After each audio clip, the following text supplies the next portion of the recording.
What's that thing hanging around your neck? Oh, this is my Olympic silver medal, and it's actually quite heavy, but I keep it in my purse and bring it with me everywhere, so it's pretty fun to have.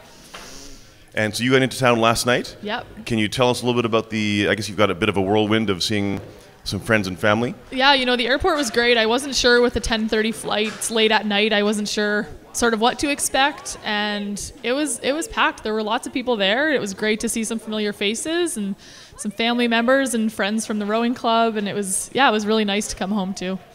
Could you please just tell us a little bit about your race?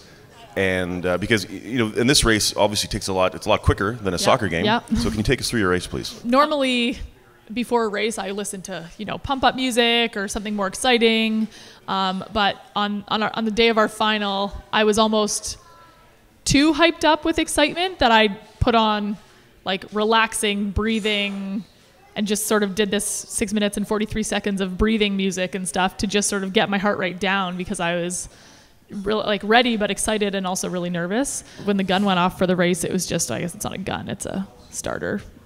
But just when that happened, it was just go time, and it was super exciting. And the Americans got out front, and they're fast. They're a great team and have been for years. And a lot of those girls have been in the boat for a number of years. And yeah, they got out in front and stayed out in front. But we had a good race, put up a good fight, and never let them get too far. So we were happy. What do you remember about that race?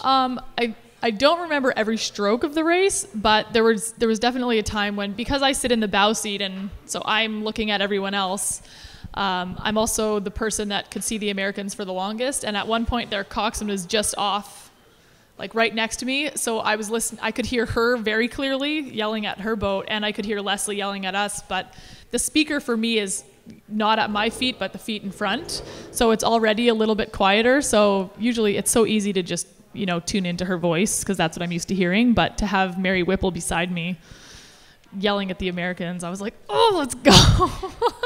I don't want to listen to this anymore. Get me out of this spot.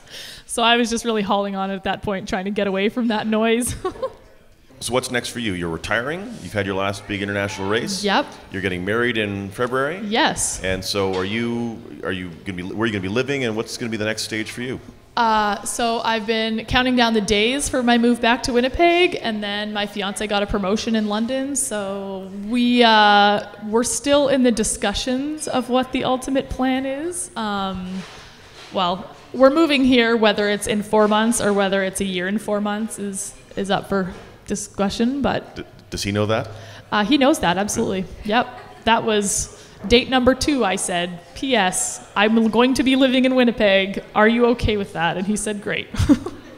I said, okay, you get another date. And so, but if you're not rowing, what do you get? I mean, you probably need to go out and get a profession. Yeah, what's that like? I don't know. Yeah. So I guess it sort of depends where we end up, but my main passion is, outside of rowing, is working with kids with autism and with special needs. So over the past 2003, I started that. And then if I come back here, I'll try and find something in the same area. I sort of need to make the decision on what I want to do, if I want to do the extra education to sort of get to there, or see what I can find. So yeah, I don't really know is the answer to that question at this point, but I'm doing my best to find something. Okay. Well, Janine, we appreciate you coming down to the News Cafe so shortly after getting back into town. No problem. Of course, everyone here was ecstatic to watch the race and see the highlights and see. It's always fun to see Canadian pictures like this behind you, where everyone's got their medal. Why does everybody bite the medal? I think you bite the gold medal because you're supposed to leave teeth marks if you bite the gold medal, if it's real gold. I think. I don't know. But I haven't bit it yet. You would need extra disinfectant if people were doing that to the medal, I guess. Yeah, exactly. Yeah, okay. Hey, well, Janine, thanks for coming down here, and congratulations. Thank you.